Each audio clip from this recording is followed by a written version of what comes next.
So I'm Phil Newmark. I'm an investigator at the Morgridge Institute for Research, and my laboratory studies planarian regeneration and other parasitic flatworms. So schistosomiasis is one of the major neglected tropical diseases on the planet.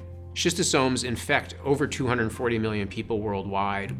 It's most prevalent in Africa as well as parts of Asia, and actually some parts of South America are still fighting it.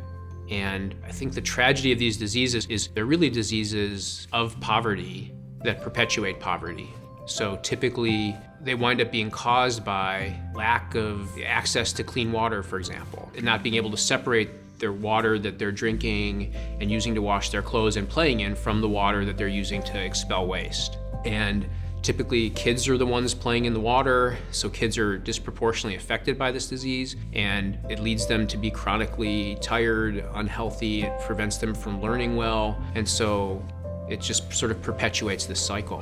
Whether the parasite's eggs are being passed through urine or feces, when those eggs hit water, they release a creature that can then infect the snail, and then inside the snail, there's an incredible asexual multiplication that happens, and that free-swimming form that comes out of the snail is what leads to infection. When you're talking about something that's affecting so many people, issues of delivery become a really important question. You can treat people once and it kills the parasites that they have, but the problem is they can still get infected. And so ideally you'd prevent someone from being infected in the first place, and that's kind of why we're doing the work. The thing about basic research is scientists are asking questions about how the world works because we don't understand how this part of the world works. And when you do that, you don't know what you're going to find. And the incredible thing about this kind of science is that I would argue most of the major breakthroughs in terms of our understanding about human health have all come from looking at unexpected places.